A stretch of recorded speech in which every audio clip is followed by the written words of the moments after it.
Un bonjour pour d'autres. Alors, ce soir à Paris, ce soir, il est 19h heure de Paris, heure de France. Je voudrais faire cet entretien avec vous concernant la dissolution de l'Assemblée nationale en France. La dissolution de l'Assemblée nationale en France, la dissolution. Pour beaucoup de mes followers qui m'ont posé la question via Facebook, je voudrais vous apporter quelques éléments de réponse concernant cette dissolution. Il y a eu des élections européennes en France. Élections européennes, c'est pour élire des eurodéputés qui vont siéger à Bruxelles. Donc des eurodéputés, pardonnez, excusez-moi, tout va bien. Voilà, des eurodéputés qui vont siéger à Bruxelles. Donc, il y a l'élection des législatives. Ça se passe dans le pays, dans chaque pays de l'Union européenne, c'est-à-dire en France, en Allemagne, en Belgique, en Italie. Ça, ce sont des élections, c'est au niveau national, dans chaque pays-nation. Ensuite, les élections des eurodéputés, c'est ceux qui vont représenter, les députés qui vont représenter chaque nation, chaque pays, nation au cœur de l'Union européenne, au siège de l'Union européenne à Bruxelles et aussi à Strasbourg. Et suite de ces élections, les partis, parce qu'il ne s'agit pas que de la France seulement, c'est les partis au pouvoir, donc les majorités au pouvoir ont presque perdu les élections européennes.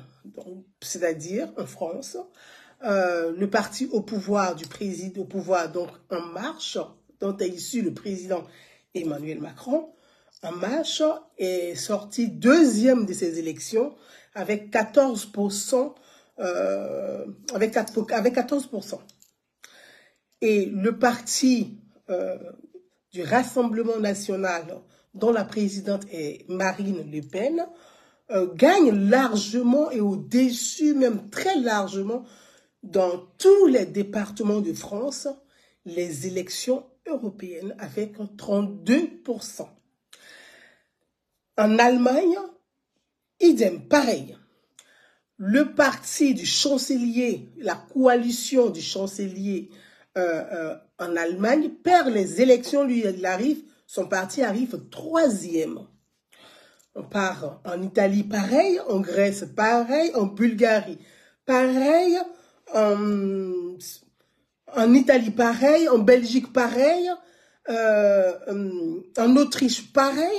C'est dans toute l'Europe, au cœur de l'Union européenne, les partis au pouvoir, c'est-à-dire les pro-européens, les pros de la Constitution européenne, ont perdu les élections européennes.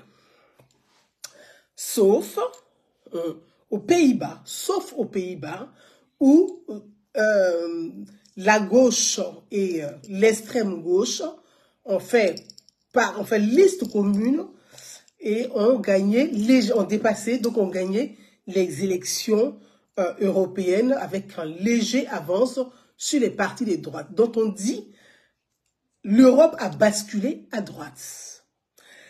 Alors, je veux juste donner mon point de vue, mon analyse sur cette adhésion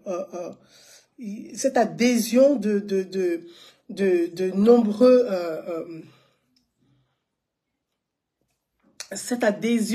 des nombreux militants européens, de la population européenne à sanctionner, parce que ce sont des votes sanctions. Les peuples européens ont sanctionné leurs dirigeants et je vais vous donner quelques raisons et chacun fera après son analyse, chacun fera son interprétation, chacun trouvera sa vérité. Ma vérité n'est pas forcément une vérité absolue, mais chacun donnera sa vérité. En France, où nous vivons, je vais parler de la France parce que c'est mon pays de cœur, mon pays d'accueil, le pays que j'aime autant que mon pays d'origine, qui est la Côte d'Ivoire, bien évidemment, pour ceux qui me connaissent. Qu'est-ce qui s'est passé en France? Le parti de Marine Le Pen, le Rassemblement national, a remporté les élections largement sur l'étendue du territoire français. Je vous donne quelques chiffres et vous dire que ce sont des votes d'adhésion. Ce n'est pas des votes de sanction en tant que tels, mais c'est des votes d'adhésion et je donnerai mes raisons. Dans le département, on dit la Haute-Saône, dans la Marne, Jordan Bardella arrive en tête avec 41,1%. Dans l'Aisne, 50,60%. Dans le Pas-de-Calais, donc chez Jacques Chirac, dans le Pas-de-Calais, chez François Hollande, Jordan Bardella arrive en tête avec 47,46%. François Hollande a été ancien président de la République française, il est du Pas-de-Calais. La Haute-Marne, 47,1%. La Haute-Saône, 46,57%. Dans la Meuse qui est le département de gauche, Jordan Bardella du Rassemblement national arrive avec 45,8%. En région parisienne, pour ceux qui connaissent Paris, on dit les gauchos de Paris, bobo parisien. En région parisienne, il est au coude à coude, si je vois pour vous dire avec exactitude, au coude à coude avec, je pense, la France insoumise. Il est au coude à coude avec la France insoumise. En Auvergne, 56,12%. En Bretagne, chez les Bretons, chez le ministre des Affaires étrangères, Jean-Yves Le Drian, il arrive en tête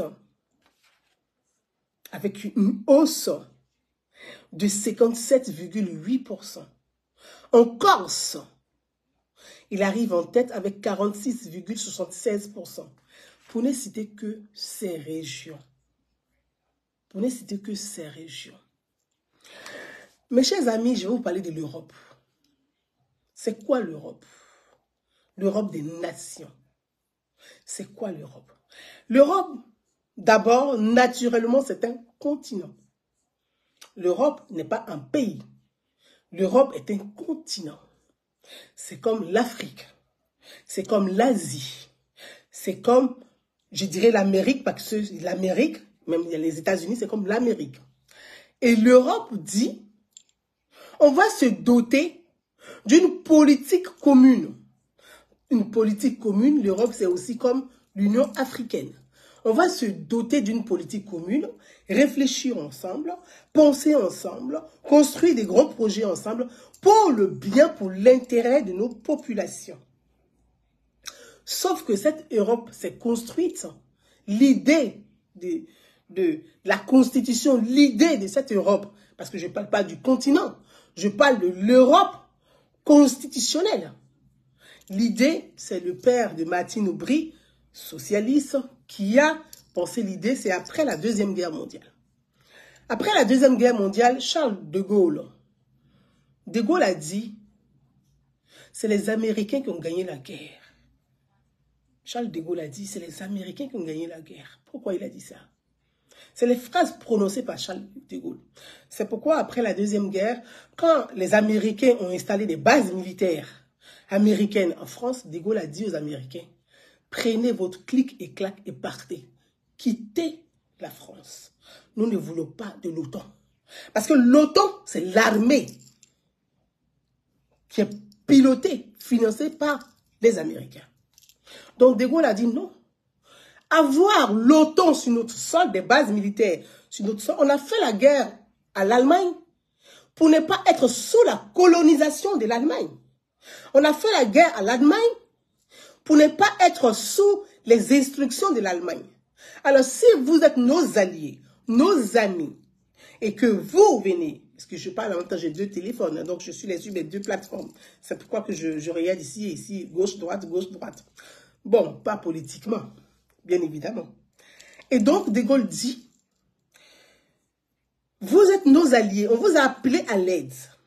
Mais vu comment les États-Unis ont mené la bataille aérienne, ont détruit massivement des grandes villes françaises, ont rasé des grandes villes françaises, comme Rouen, comme la Normandie, De Gaulle a dit, ah, on a appelé des amis pour nous secourir, mais de la manière ils sont en train de détruire nos villes là, on dirait qu'il y a quelque chose de bizarre. C'est des années plus tard, je ne rentre pas dans ces détails, je parle de l'Europe et donc des élections. Donc De Gaulle demande aux Américains, ramassez vos bases militaires et partez. Les Américains ont dit à De Gaulle, tu veux qu'on parte? De Gaulle dit, vous avez 48 heures, vous quittez la France. C'est comme ça, les Américains sont partis. Pas vraiment. Ils sont allés se mettre à Francfort, en Allemagne. Ils ont installé leur base militaire à Francfort. Donc, la base de l'OTAN est à Francfort, en Allemagne. Et vient la construction de l'Europe. Dans la construction de l'Europe, le continent, il est construit, il est là. Les nations sont là. Les pays sont nations. Les pays sont souverains. Devraient être souverains au cœur de l'Europe, de la construction de l'Europe. Et donc, il y a eu plusieurs traités européens, plusieurs traités, négociations, discussions pour définir le cadre européen. C'est-à-dire, on fait une constitution, on va définir le cadre européen. Dans ce cadre européen, on doit penser comment? Communautaire. On doit penser commun et communautaire. Qu'est-ce qu'on fait? Si on doit, par exemple, au niveau de l'électricité, de l'énergie, on va penser ensemble l'énergie afin de nous aider mutuellement. Les pays qui n'ont pas plus de moyens, ceux qui ont plus de moyens vont aider ces pays. Ça s'appelle la solidarité européenne. C'est ça l'idée de l'Europe, la solidarité européenne. Alors, la France, du genre, elle a son énergie, elle est indépendante sur le plan de l'énergie avec les centrales nucléaires. La France est indépendante avec les centrales nucléaires. Et donc, l'Allemagne qui était au charbon, donc plusieurs pays, on se dit, d'accord, si on réussit ensemble de faire des grands projets européens au niveau de l'aviation, au niveau des grands projets européens, je parlais des centrales nucléaires, l'électricité, l'industrialisation, parce qu'après la guerre, on est détruit, donc il faut réindustrialiser, il faut au niveau des voitures, au niveau de la consommation, au niveau des grandes entreprises. Donc notre pensée, on va ensemble construire des projets communs dans la solidarité. Très bien, ils font des conventions, des traités, et ils signent ces traités. Donc on est défini ensemble un cadre institutionnel qui est le cadre européen, donc l'Union européenne. Parce que l'Europe est un continent, l'Union européenne, c'est l'union des nations au cœur de l'Europe qui pensent ensemble, qui réfléchissent ensemble et qui veulent se doter de plus de moyens pour être compétitifs sur ce marché mondial. C'est ça l'idée de l'Europe. Alors on va convaincre, chaque État membre va convaincre ses populations à accepter cette Europe dont nous rêvons ensemble. Et donc des différents leaders, dirigeants vont convaincre leur population pour leur dire, vous voyez, on va penser l'Europe ensemble, on va faire comme ça ensemble, on va construire ensemble, ça va être bien pour vous, et etc., etc.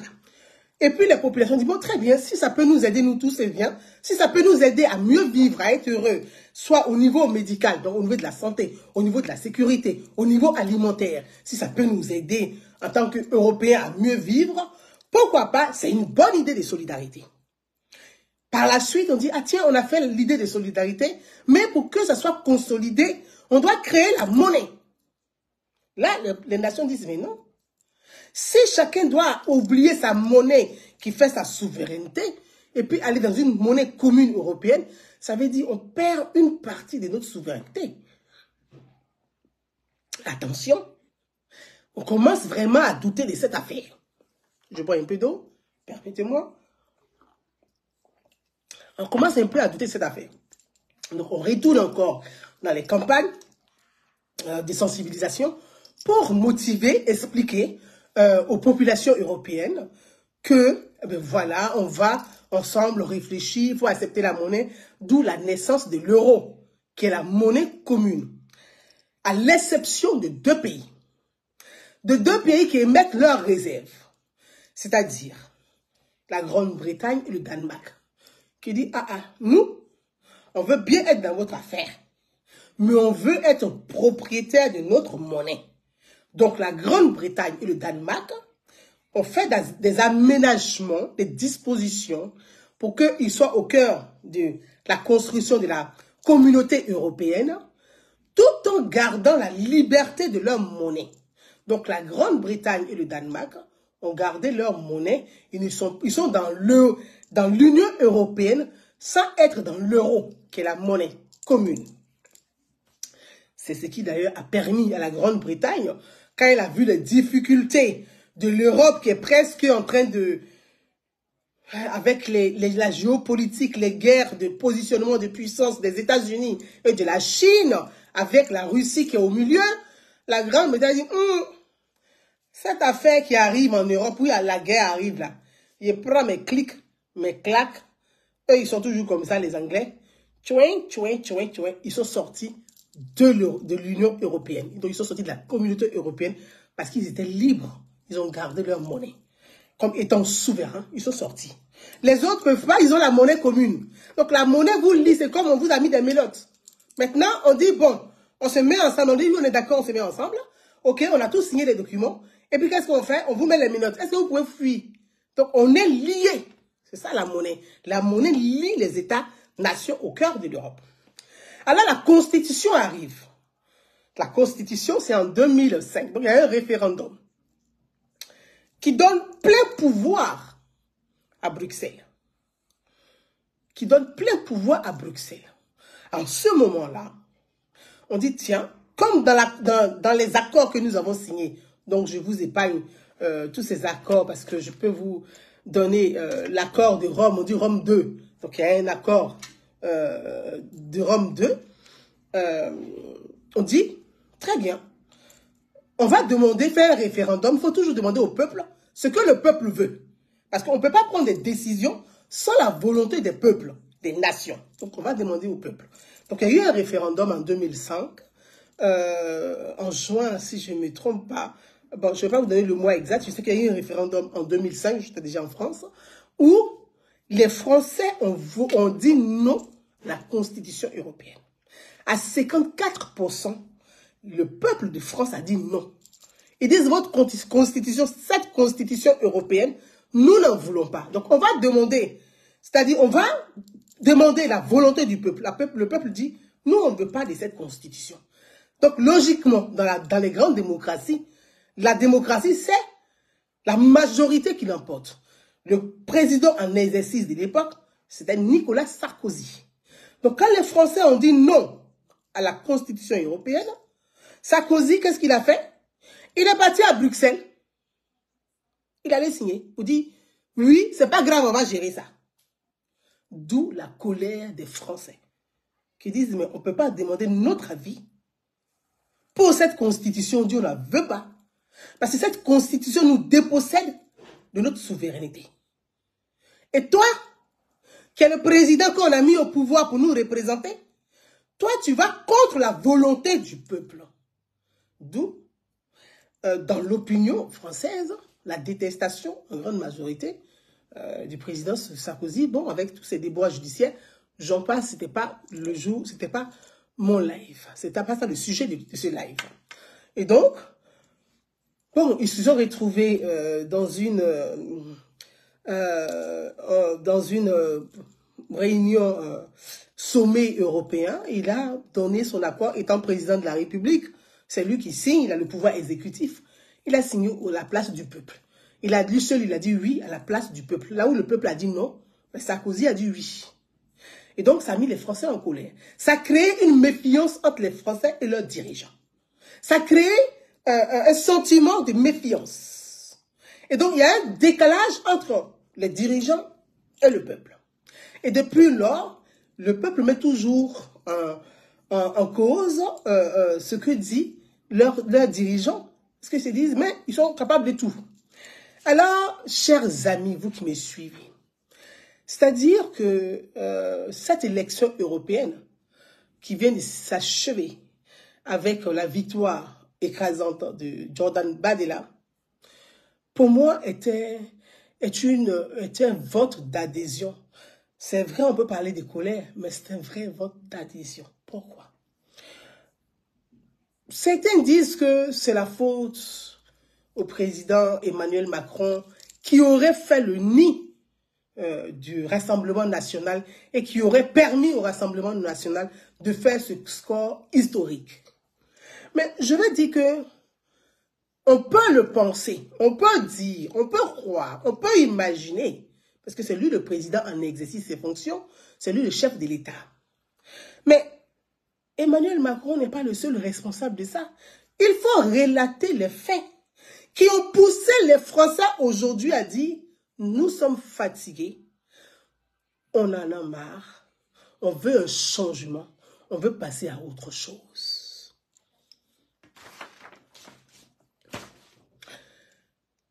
Les questions qui concernent les Français.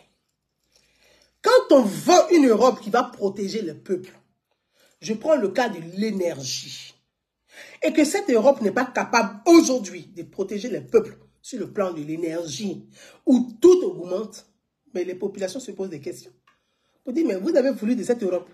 On a dit, on ne veut pas. Vous avez dit que vous réfléchissez mieux. Vous avez fait l'ENA, vous avez fait Sciences Po, vous avez fait les grandes études. Vous êtes des banquiers, vous êtes des économistes, vous êtes les plus intelligents, vous êtes l'élite, et que nous, le peuple, on ne comprend rien, et que vous réfléchissez à notre place, vous allez décider à notre place, vous voulez ce que nous ne voulons pas, parce que vous pensez que c'est ce qui est mieux pour nous.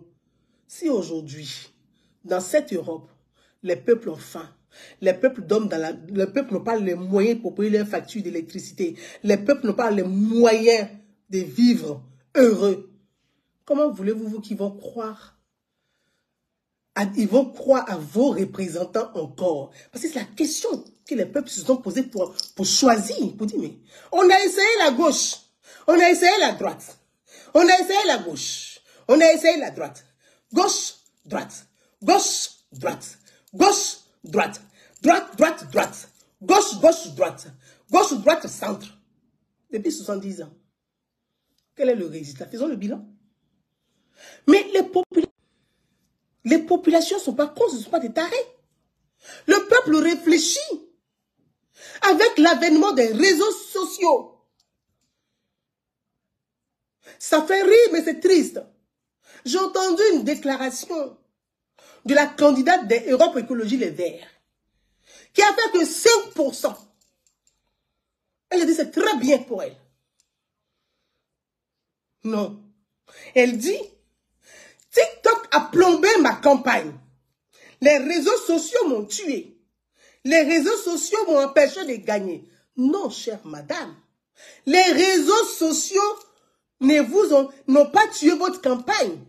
Les réseaux sociaux ont permis au peuple de pouvoir réfléchir par eux-mêmes. Quand on protège la nature, on se dit on est Europe Écologie Les Verts. Vous pensez que c'est le wokisme qui a protégé la nature? Vous êtes dans du wokisme. La culture wok. La culture wok, elle est anglaise, elle est américaine, elle n'est pas française. Elle n'est pas européenne. On parle de l'Europe, mais vous êtes dans du wok. Le wok, c'est pas français. Le wok, c'est pas européen. Le wok, c'est américain, c'est anglais. On est en France, bon sang. Quand vous avez des militants qui, dans leur imaginaire, pensent qu'ils vont sauver la planète, qu'ils vont trouver des pauvres paysans dans les campagnes, dans la France profonde, où les gens souffrent, n'arrivent pas à manger, dorment avec vivent avec la bougie. C'est-à-dire, les Français dans cette France allument la bougie pour éclairer leur maison parce qu'ils n'ont pas les moyens. Des pauvres paysans, des jeunes paysans, des vieux paysans. Et vous avez des associations qui touchent les subventions de cette Europe, qui vont retourner la terre et qui se prennent pour les sauveurs de la planète. Mais 5%, c'est trop. Vous devez avoir au moins 3%, ou même 2%. Vous partez retourner les plantations des gens. Vous déterrez les pommes de terre des gens, des carottes, la betterave. Vous partez tout détruire. Sous prétexte que vous protégez la planète. Vous protégez quelle planète? Vous savez quoi de la planète? Vous savez même quoi de la vie réelle? Les gens souffrent dans les campagnes. Les gens crèvent dans les campagnes. Vous êtes déconnectés, vous êtes assis à Paris, plantez 2-3 carottes au balcon, avec du thé et du persil, dans des pots de fleurs. Vous appelez ça des écolos. Des écolos bobos, déconnectés des réalités des populations. Mais Jordan Bardella doit aller encore plus que ce qu'il a fait. Vous êtes responsable. Tout le monde dit c'est Macron. Non, c'est pas Macron. C'est un ensemble de tout. C'est un ensemble de tout. C'est un ensemble de ras-le-bol. C'est un ensemble de ras-le-bol que le peuple a encaissé, a supporté, resté, a observé, a pleuré, a gémi. Il s'est dit, on n'a que pour seule arme notre bulletin, notre carte d'électeur. On a pour seule arme la carte d'électeur, le pouvoir du peuple. Vous êtes des représentants du peuple. Vous oubliez cette représentation. Vous devez être les porte-parole du peuple. Vous êtes assis à Paris, dans votre cocon, à l'aise, et vous pensez que vous représentez le peuple. Lequel le peuple que vous représentez? Donc, ceux des campagnes, je vous ai donné les chiffres. Je vous ai donné les scores dans les campagnes, dans tout l'étendue du territoire français. Le ton de Jordan Bardella, c'est un vote d'adhésion. Le peuple dit on en a marre. On va changer et on va voir. Parce que chaque fois qu'on ne change pas, mais ça continue, ils nous méprisent, ils ne nous respectent pas. Ils font qu'à leur tête, ils sont assis à Paris, ils sont heureux, ils sont dans les bons restaurants, ils font des conférences, oui, think tank, conférences, titre, mais, ah bah, ça se passe dans les urnes. Et c'est là qu'ils vous ont sanctionné. Pour vous dire, en réalité, vous n'avez aucun pouvoir. Le pouvoir appartient au peuple. Je viens sur le cas des gilets jaunes. Là où tout a commencé. Le carburant augmente. Pourquoi? L'Europe devait protéger les populations. L'Europe a été construite pour qu'on puisse avoir un marché commun afin que ça soit moins cher. Mais ce que vous ignorez, vous oubliez. Sous Mitterrand, vous savez très bien que c'est la gauche. Vous avez tout délocalisé. La France, elle est complètement morte, elle n'a plus d'industrie. Vous avez tout délocalisé, fermé les entreprises. Vous avez amené les entreprises en Chine. On cherche la main d'œuvre. Oh, vous avez dit l'Europe là, c'est pour protéger, c'est pour avoir un marché commun. Mais excusez-moi, quand le poulet qui vient de l'Ukraine, que les industriels achètent ce poulet à 2 € ou à 3 € pour venir le revendre ici, pour dire oui, on va nourrir les populations. Mais le volailler français, qui lui crève, il nourrit ses poulets au grain. Or, en Ukraine, les poulets sont nourris à la farine animale. Brésil, les poulets sont nourris à la farine animale. Poulet, qui mange son camarade poulet. Poisson qui mange poulet. On va où est ça? Poisson mange poulet. Farine de poulet, farine de bœuf. Mais les paysans, les agriculteurs, les éleveurs français, eux, ils respectent toutes les normes que l'Europe met en place. Eux, ils respectent tout. Mais les autres ne respectent pas.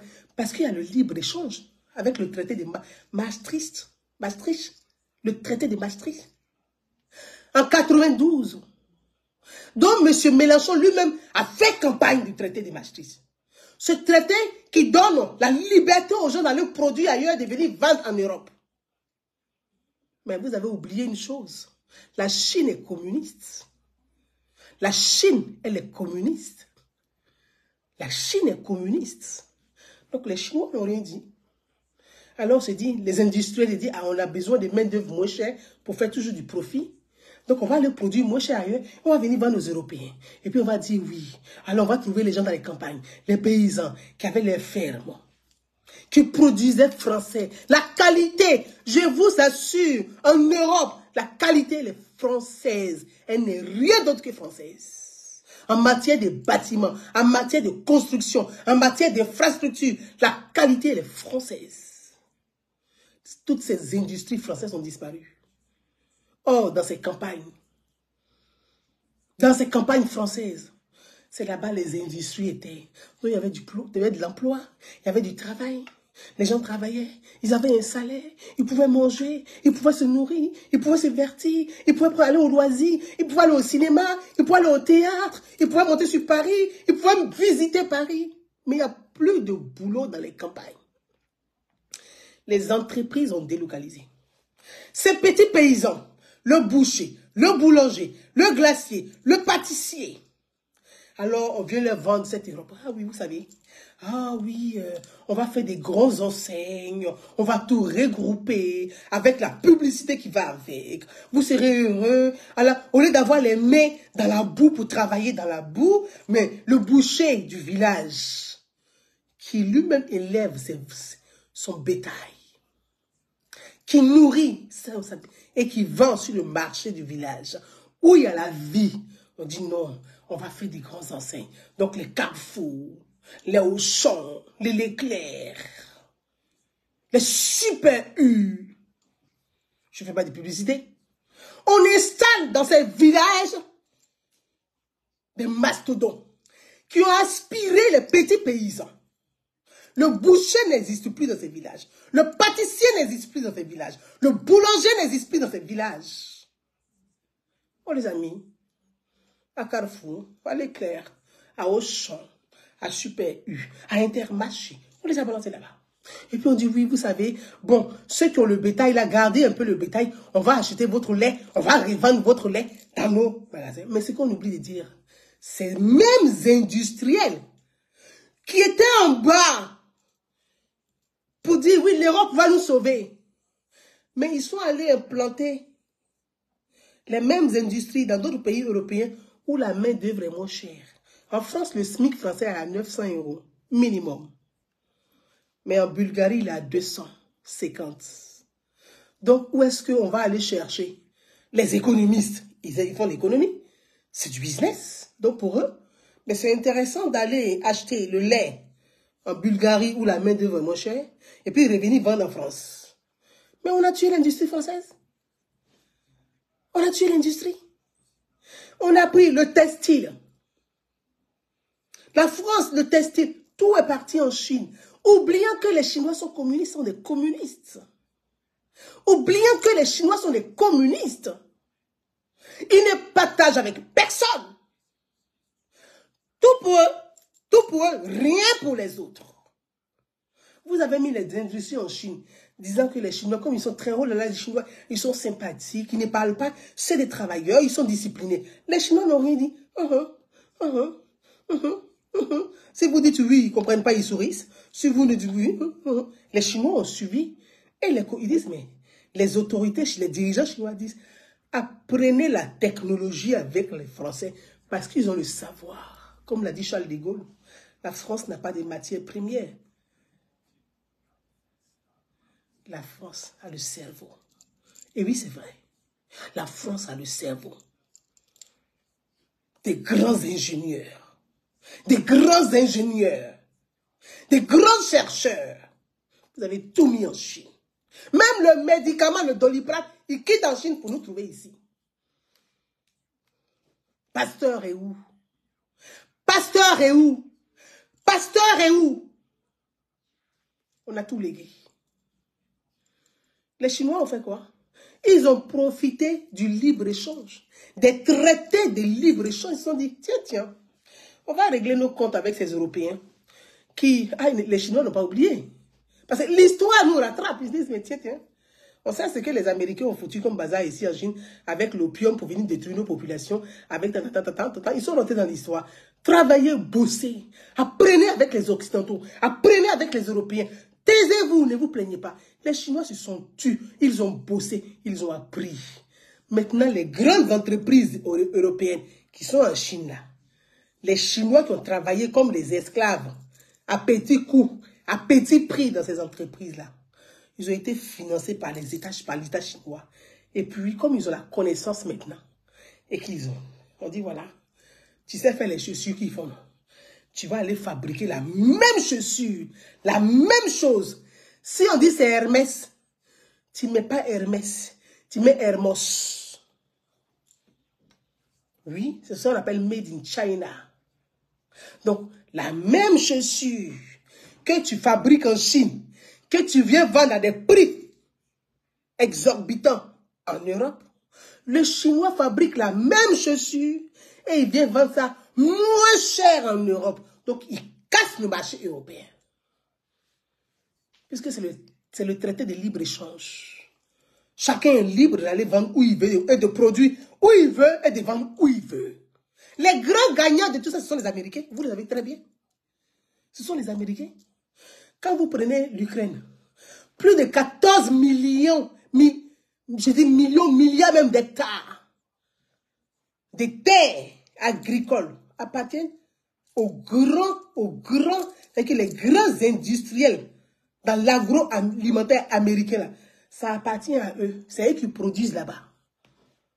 Donc, c'est pour ça que De Gaulle a dit, c'est les Américains qui ont gagné la guerre. C'est eux qui ont gagné cette guerre, c'est pas nous, c'est eux qui ont gagné. Parce qu'ils ont tout récupéré. Le pognon, c'est avec eux. Voilà la colère des Français. Voilà la colère des peuples européens. Voilà la colère du peuple européen. C'est-à-dire, finalement, nous sommes les grands perdants de toute cette histoire. Nous avons tout perdu.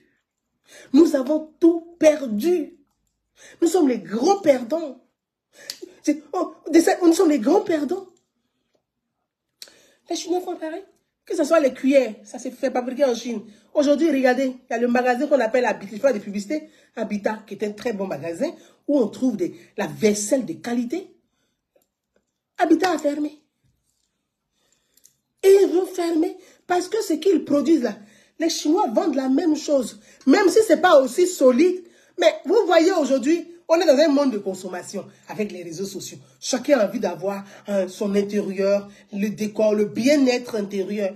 Mais tu vois, les riches, ils font du bling-bling. Ils sont dans des canapés cosy, verts, avec un peu de doré, des tableaux, des grands tableaux. Mais les Chinois n'ont rien dit. Ils fabriquent ils font la même copie et puis ils font ça moins cher. Et puis ils reviennent vendre en Europe. Vous qui m'écoutez là, combien d'entre vous font des achats sur Alibaba? Alibaba ou AliExpress, je ne sais pas comment vous appelez ça. Mais vous faites tous ces achats là-bas. Il y a un nouveau truc qui est sorti, ils s'appelle Doomi ou Doomi, qui est une plateforme. Quand les Européens ont dit, quand l'Europe a dit, mais on va commencer à sanctionner AliExpress, Alibaba ou AliExpress, je ne sais plus comment vous appelez votre site là. Moi, je n'ai jamais acheté sur ce truc-là. Alors là, moi, quand je dois acheter quelque chose, je dois toucher. Je dois voir la qualité. Parce que ce sont des choses qui ne coûtent pas cher, mais ce n'est pas de qualité. Je vous dis que la meilleure qualité, elle est française. Et donc, puisque maintenant on demande les taxes de payer des impôts dessus, ils ont créé une nouvelle plateforme de vente en ligne qui est Doomi quelque chose. Je ne sais même pas. C'est orange comme ça. C'est en 4 ou 5 lettres. Ils ont créé ça. C'est sur ça, maintenant, les gens vont acheter. Et puis, tu vois, les gens, ils ont les paquets là en main, ils sont contents. Mais c'est du made in China. Vous allez dans une boutique française, un vêtement de qualité, fait avec du bon tissu. Mais vous arrivez là-bas, la même chose, vous avez en copie. Même ce que j'ai porté là.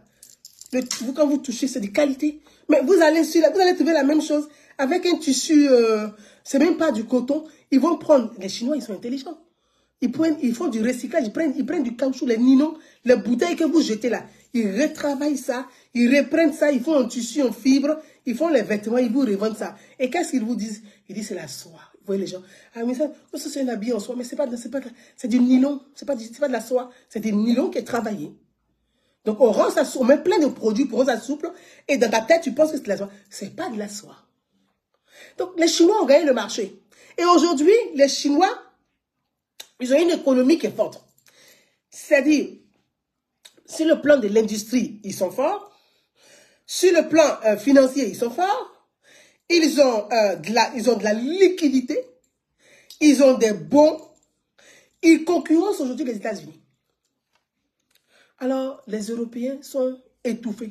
Dans cette guerre entre, et puis, les États-Unis se sont menacés par la Chine, donc veulent déstabiliser l'économie chinoise, et tout le monde le sait. Les Européens le savent. Mais quelle est la place de l'Europe dans ce monde aujourd'hui de guerre entre la Chine et les États-Unis? L'Europe doit dire, hein, nous on va se mettre un peu en repli, on va vous regarder vous deux. Là où il y a ouverture, nous on peut gagner, on va se mettre dedans. Mais vous prenez parti dedans. Ça, c'est ce que vous cherchez dedans. Ça, c'est un autre cas. Donc, mes amis, pour vous dire que ces élections européennes, ce n'est pas que la faute du président Emmanuel Macron. C'est aussi l'addition de plusieurs choses. J'ai parlé des gilets jaunes. Et puis ensuite, des gilets jaunes, il y a eu la colère des agriculteurs. Et moi, je peux vous dire, j'ai été au cœur de cette affaire. Toute la semaine des tensions, j'étais au salon de l'agriculture. J'étais avec les paysans français. C'est là que j'ai découvert qu'il y avait beaucoup de jeunes. Mais ça fait mal au cœur. Quand vous voyez, vous savez, un paysan, le métier des paysans, c'est de transmettre des pères en fils. Avant, au temps des communistes, on disait, un paysan doit forcément avoir son fils paysan. Le fils de paysan doit être paysan. C'est ça le communisme. C'est-à-dire qu'un fils de paysan ne peut pas être un ministre ou riche. Et il reste paysan. Donc, on est rentré dans un monde de, comment on appelle, de libre-échange, un monde de la finance. On dit, le libéralisme économique. Ça va permettre à tout le monde. On n'est pas, parce qu'on sort du communisme. Donc, le communisme, le fils du boulanger est boulanger. Le fils du boucher est boucher. Le fils de la crêpière, la fille de la crêpière est crêpière. Donc, c'est ça le communisme. Alors, quand on sort de ce monde du communisme avec la chute du mur de Berlin, on arrive, vous avez le libéralisme qui arrive, avec derrière les banques qui financent, avec les économistes, avec des financiers, avec des lobbyistes, avec des cas. Vous se dites, mais pas forcément. Ah non, il faudrait que le fils du boulanger qui a les moyens, qui peut réussir, il doit être aussi, lui, il peut être banquier. Alors, le fils du plombier peut être ministre. Donc, c'est ça le libéralisme. Hein, voilà. Enfin, bon. Alors, partons de là. C'est une très bonne idée qu'on puisse donner l'égalité des chances, qu'on puisse permettre aux enfants de tout le monde de pouvoir réussir leur vie. C'est une très... Tu ne viens pas ici, pardon. C'est une très bonne chose. C'est une très bonne chose. Mais sauf que, on arrive à une situation donnée où comment on peut dire, ce libéralisme qui est la mondialisation, libre-échange et tout, fait de sorte que les populations, les peuples n'ont plus ce pouvoir se sentent méprisés par cette classe d'élite qui pense pour le peuple, qui réfléchit pour le peuple. Et finalement, il dit, on réfléchit pour vous, on pense pour vous, on considère que vous devez manger un œuf par jour, on considère que vous devez manger une demi-baguette par jour, et donc plein de choses. Bref, chers amis, mes followers, mes amis, cette élection, après les gilets jaunes, la colère des agriculteurs, qui est devenue une colère européenne. La colère des agriculteurs n'est pas que une colère française. C'est tous les pays, dans tous les pays européens qu'il y a eu ces manifestations. Il y a eu à Bruxelles, en Allemagne, en Grèce, en France, en Italie, au Portugal, en Espagne, dans tous les pays européens. Mais personne n'y a prêté attention parce que vous savez, quand une élite est déconnectée de sa population, parfois elle fait une mauvaise lecture des choses. Pour moi, il y a une mauvaise lecture qui a été faite. Parce que quand on prend les résultats des élections européennes, mais dans tous les pays où il y a eu les manifestations des paysans et des agriculteurs, Mais les partis au pouvoir, ceux qui sont on dit les pro-européens, sont tous tombés. Ils sont tous tombés. Ils ont perdu les élections. Pourquoi? Ils n'ont pas été peut-être certainement attentifs à leur population. Ils n'ont pas été attentifs à la souffrance des peuples. Parce qu'aujourd'hui, les paysans se sentent dépossédés de leurs terres. Dépossédés de leurs terres. Ils ne peuvent même plus transmettre en héritage leur terre à leurs enfants. On dit à partir de 90 ans, 99 ans, tu n'es plus propriétaire de ta maison, tu n'es plus propriétaire de ta terre. Et ça, ce sont les normes européennes. Bon, c'est qu'en Europe, où on n'existe plus. Donc, c'est comme ça les gens, nous les sans-dents, les pauvres pensent. Ils se disent, mais l'Europe qui est censée nous protéger, l'Europe nous dépossède de tout. Donc, ils vont aller voter là où on peut porter leur voix. Et quand j'entends les gens dire c'est la faute au niveau sécuritaire du président Emmanuel Macron, je ne suis pas là pour défendre le président Emmanuel Macron, loin de là. Pour ceux qui me connaissent, moi je suis une fille de droite. Ah oui, moi je l'assume, je suis de droite. J'aime tout ce qui est droit. J'aime pas les gens bordéliques, brouillons. Je suis de droite. Parce que pour moi, l'ordre, la République c'est l'ordre. La République c'est la discipline. Moi je suis de droite.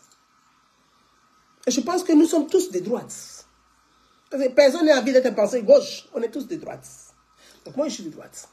Donc ça, c'est pas un secret pour personne. Ceux qui me connaissent, ils le savent. Mais je dis une chose. Là, je ne dis pas que je défends le président Emmanuel Macron, ni le gouvernement Macron. Ce n'est pas ce que je dis. Mais quand vous prenez le cas sur le plan sécuritaire, on est en Europe, on est en France. Je prends le cas de la France. L'insécurité dans les cités. Des gamins qui agressent au couteau, à la machette, au marteau, dans des gares, dans des écoles. On va jusqu'à égorger des professeurs. C'est la France ou c'est pas la France? Et vous avez des partis politiques, comme ces insoumis-là, qui soutiennent ce genre de bassesse, de bêtises. Tous les Français, de tout bord politique, de toute sensibilité, qu'elle soit religieuse ou quoi, on doit se mettre d'accord pour dire stop, ça suffit la violence. Qui peut vivre dans la violence? Dans des écoles, des élèves rentrent avec des couteaux, ils menacent leurs professeurs. Mais si l'école n'existe plus, mais il n'y a plus de république. Si l'école fait peur, c'est qu'il n'y a plus de république. Si on doit avoir peur d'amener son enfant à l'école, c'est qu'il n'y a plus de république. L'école, la République, c'est l'école, c'est l'instruction. La République, c'est l'instruction, c'est l'école. C'est la discipline, c'est l'ordre. Regardez la France. Les gens s'élèvent, ils cassent des voitures de police, ils brûlent des commissariats, ils brûlent des magasins. Mais sur le plan sécuritaire, les Français ont peur. Mais c'est légitime. Leur peur est légitime. Ils sont chez eux. Leur peur est légitime. Et on entend les gens dire oui. Mais quand on prend... Je le dis, moi je suis d'origine africaine, je ne le cache pas. Mais si vous prenez sur 10 personnes qui commettent ces actes de banditisme et de délinquance, vous prenez sur les 10, je vous assure, 8 sont africains, d'origine africaine et d'origine maghrébine. Sur les 10, les 8 sont d'origine africaine et maghrébine. Et quand on dit oui, ce sont des Français. Et quand vous les écoutez, ils détestent la France. Mais est-ce qu'on peut être français et détester la France? S'il vous plaît, dites-moi. On peut être français et détester son pays. Être français, c'est faire allégeance à la France. Être français, c'est faire allégeance à la France et au drapeau français. Ce n'est pas de cracher sur le drapeau français. Ce n'est pas de piétiner le drapeau français. Ce n'est pas de brûler le drapeau français. Être français, c'est de respecter le drapeau français. Bleu, blanc, rouge. De cœur. C'est ça, être français. Alors vous avez ces gamins qui se disent français et qui ne respectent pas leur pays. Mais ils ont des origines. Parce qu'ils ont des origines. Ah ben, ils sont issus d'où? Ils sont issus d'immigration. Ah ben, s'ils sont issus d'immigration, à un moment donné, les Français disent quoi? On ne peut plus recevoir les immigrés chez nous. Parce que ceux qu'on a déjà, qu'on a reçus ici, ils ne nous respectent plus. Ils ne respectent pas notre pays. Ils ne respectent pas nos valeurs. Ils ne veulent pas vivre avec nous. Ils nous détestent. On a peur de prendre même le train.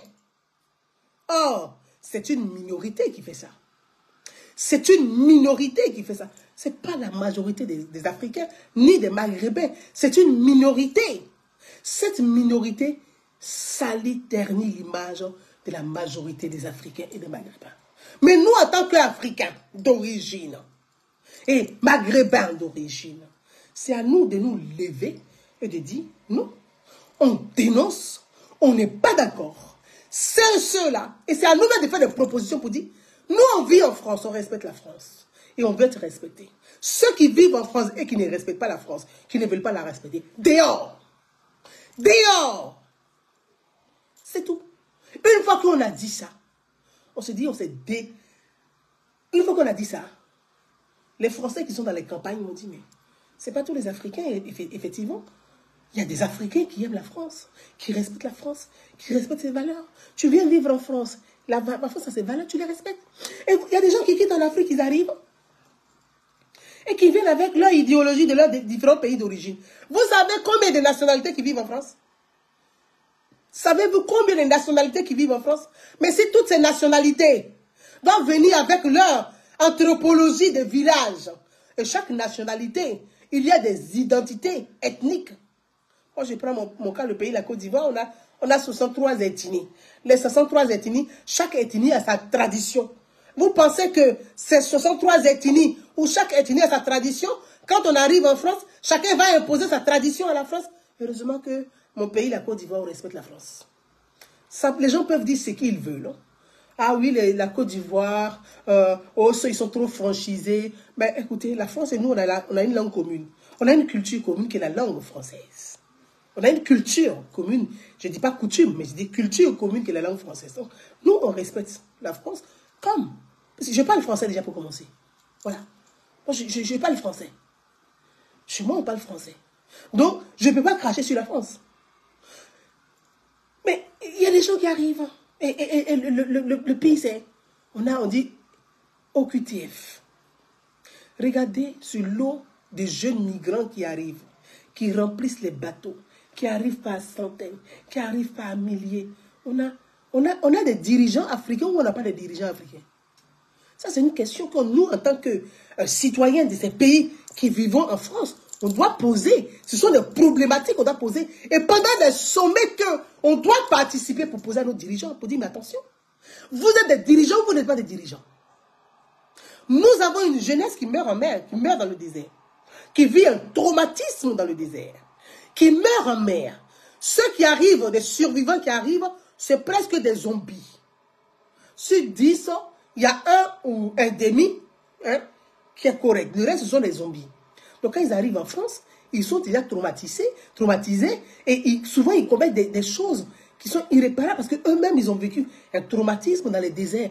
Dans le désert, c'est où? C'est dans des pays arabes. Mais la France, l'Europe a des relations, bilatérales avec ces pays arabes. Donc aujourd'hui, on doit pouvoir dire à ces pays arabes, mais le droit de l'homme doit être respecté parce que les humains qui sont dans les déserts deviennent des zombies. Mais quand ils arrivent, comment est-ce que vous pouvez accepter dans votre pays d'origine, que des gens qui arrivent là-bas ne vous respectent pas? Pouvez-vous accepter dans vos différents pays d'origine que les gens qui arrivent, qui viennent chez vous, vous agressent, tuent vos enfants, violent vos femmes, violent votre grand-mère? Une grand-mère qu'on viole, nom de Dieu. Une grand-mère. Nous, les Africains, nous avons de la valeur. L'Africain a il nous reste encore un peu de valeur, de dignité. En Afrique, jamais. Une grand-mère, on ne crache pas sur elle. On ne crache pas sur une grand-mère. La grand-mère, c'est la grand-mère de tout le monde. La maman, c'est la maman de tout le monde. Pourquoi en France, vous n'êtes pas capable d'avoir ces mêmes valeurs, au moins de respect, de dignité? Vous crachez sur les grandes-mères.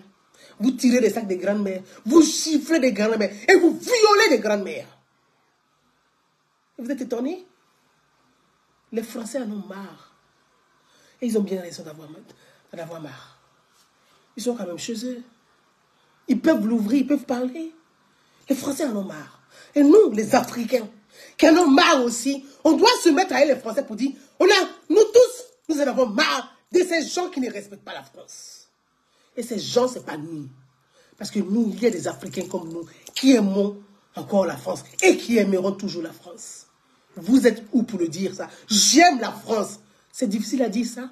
Et vous avez certains crétins qui sont sur les réseaux sociaux, qui se prennent pour des panafricains en longueur de journée, qui insultent les Français. Mais les Français sont sur les réseaux sociaux, bon sang. Les Français sont sur les réseaux sociaux. Ils sont avec vous. En longueur de journée, il faut des panels TikTok. Comme ici. Nom de Dieu. Et ils insultent la France en longueur de journée. Ils insultent les Français. Ah, les Français, ils sont ceci, ils sont ceux-là, ils sont ceci. Mais si tu penses que les Français ne sont pas bien, mais tu rentres chez toi. Sarkozy a dit la France, tu l'aimes ou tu la quittes. C'est compliqué. Si tu as envie de vivre comme les Pakistanais, mais va vivre au Pakistan. Ici, c'est la France, c'est pas le Pakistan. Si tu as envie de vivre, ben oui. Est-ce que c'est compliqué? Et ça, il faut qu'on soit ferme là-dessus. Si tu as envie de vivre comme au Pakistan, va vivre au Pakistan. Ici, c'est la France. Ce n'est pas le Pakistan. Si tu es venu en France, c'est parce que tu veux vivre en France et tu veux vivre avec les Français. Donc, sois en harmonie avec la République française.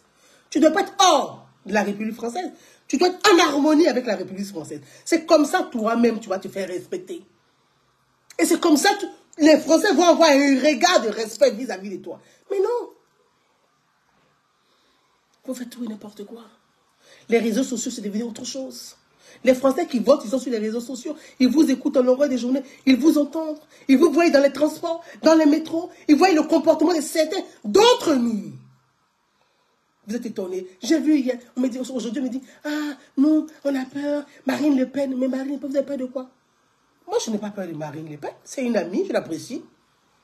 J'aime les femmes honnêtes. J'aime les femmes vraies. J'aime les gens francs. J'aime pas les fourbes et les faux culs. Vous avez peur pourquoi?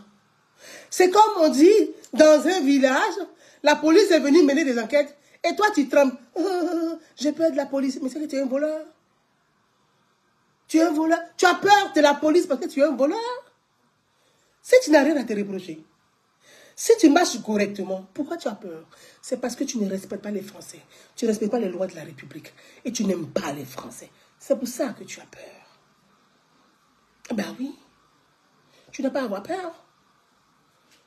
Non. Parce que moi, mon pays d'origine, la Côte d'Ivoire, j'accepterai pas que des immigrés arrivent et puis insulter les Ivoiriens. J'accepterai pas ça. Hein. Ah oui, on nous connaît dans la sous-région pour ça. Ah non, on n'acceptera pas ça. Ah non. Alors pourquoi toi tu viens en France et puis tu insultes les Français? Qui peut aller? Allez-y au Gabon et puis aller insulter les Gabonais. Ils vous foutent dehors. Arrivez à l'aéroport du Gabon, dit les Gabonais d'abord. Qui peut aller au Cameroun pour aller insulter les Camerounais? On te met en garde à vue 72 ans, on te fout dehors du Cameroun. Même le Burkina Faso. On est burkinabé, on ne devient pas burkinabé. Alors j'entends les gens qui disent, oui, moi je suis français. Mais quand on est français, on aime la France. Mais français de papier, il y a la déchéance de nationalité maintenant. Ah ben oui. Qui l'a voulu? Mais c'est certains d'entre nous qui ont causé tout ça. Donc il y a plein de réformes qui sont là. À nous de prouver que notre pays d'accueil, on l'aime aussi. C'est ce que je vous demande. Surtout ma communauté africaine. Notre pays d'accueil qui est la France, on doit démontrer, c'est à nous de faire des efforts, de démontrer que ce pays d'accueil qui nous a tant donné, qui nous donne ce que nos différents pays d'origine ne nous donnent pas. La santé, vous l'avez dans votre différents pays d'origine? Je ne crois pas. Est-ce qu'elle est gratuite? Alors non, non.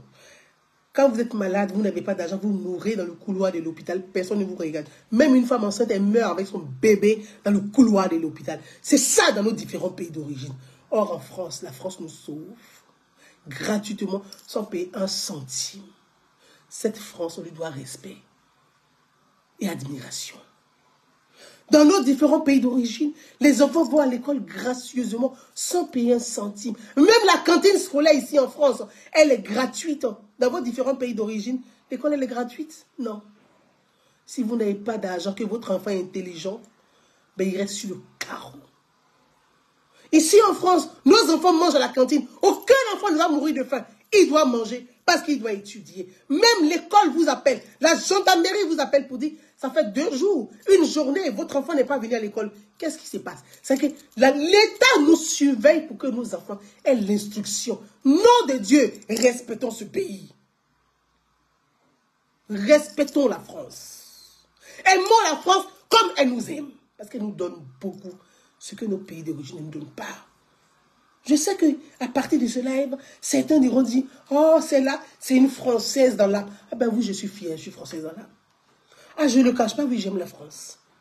Que ça vous emmerde, moi j'aime la France.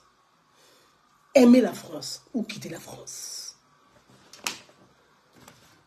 Je ne vais pas être très longue, je vais vous laisser.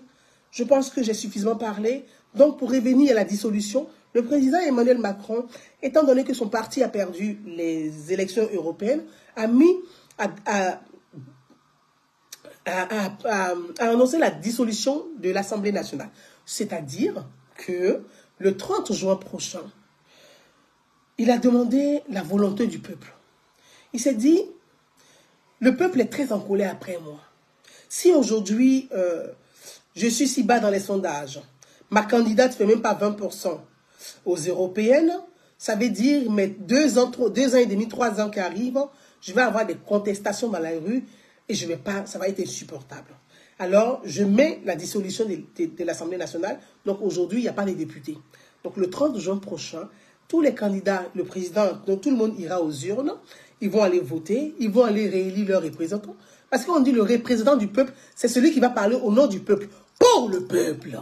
Alors, aujourd'hui, en Europe, on a des députés qui, une fois élus, deviennent des lobbyistes des laboratoires, des lobbyistes des industriels, des lobbyistes des banques, des lobbyistes. Et puis ils arrivent, les réformes pour lesquelles on ne les a pas envoyés, ce sont ces réformes qui sont leurs priorités. C'est-à-dire, le peuple dit, va me défendre à l'Assemblée nationale. Une fois qu'ils arrivent, ils deviennent des lobbyistes. Ils oublient qu'ils doivent parler pour le peuple. Mais très bien, vous serez sanctionnés. Sanctionnez-les.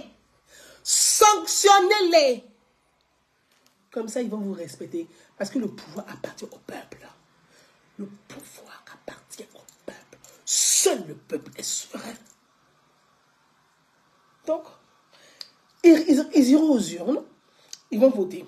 Si le parti de Marine Le Pen a une majorité absolue, il va avoir un gouvernement de cohabitation. C'est-à-dire, comme Mitterrand a eu le gouvernement de cohabitation, même si on l'appelait gouvernement velours avec Balladur, il y aura un gouvernement de cohabitation.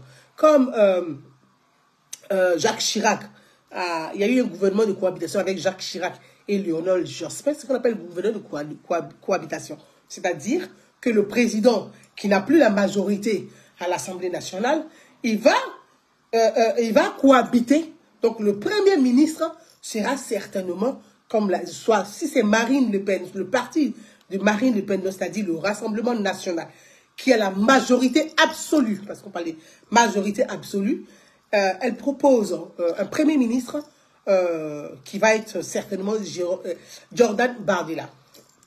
Et puis elle va proposer aussi des ministres, des postes ministériels et tout. C'est pour ça actuellement, vous avez vu la NUPES qui demande à casser la France, parce que eux, c'est on casse la France, on casse les frics, les universités, on brûle les flics, en fait, donc imaginez.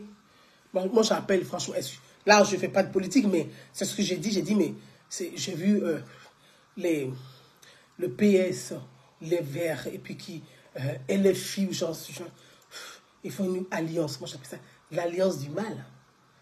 L'alliance du mal. L'alliance du désordre et du bordel. Parce que ceux-là, à l'Assemblée nationale, ils sont bordéliques. On ne peut pas confier une haute institution qui est la maison du peuple à des gens bordéliques comme ça. Non, ce n'est pas possible. Ce n'est pas possible. On va se retrouver avec du bordel. Excusez-moi de l'expression, mais c'est ce à quoi l'on assiste. Et donc, il y aura les élections le 30. Vous irez voter. Vous allez porter votre choix. Vous allez choisir le parti politique qui sera majoritaire, qui aura la majorité absolue, va cohabiter avec le chef de l'État, le président Emmanuel Macron, qui lui-même l'a annoncé tout à l'heure, parce que les gens disaient, Emmanuel Macron, s'il perd encore les législatives, certainement il va démissionner. Le président Emmanuel Macron ne démissionnera pas. Voilà, je tenais à vous le dire. ça chauffe un peu, donc je pense que on va vite arrêter. Voilà. Je vous embrasse tous et puis je vous dis à très très bientôt. Je ne vais pas être plus long que ça. Allez, le 30, il y aura une campagne de 3 semaines. Le 30, c'est le premier tour parce que c'est une élection. Là, c'est les législatives anticipées parce qu'il y a eu dissolution du gouvernement. Donc, législatives anticipées. Il y aura le premier tour le 30, le deuxième tour le 7 juillet. Bonne chance à chacun. Allez voter, sortez massivement, ne restez pas chez vous. Voter, c'est important, c'est une expression libre, c'est un droit. Et faites valoir vos droits et faites valoir votre choix. Merci et à très bientôt.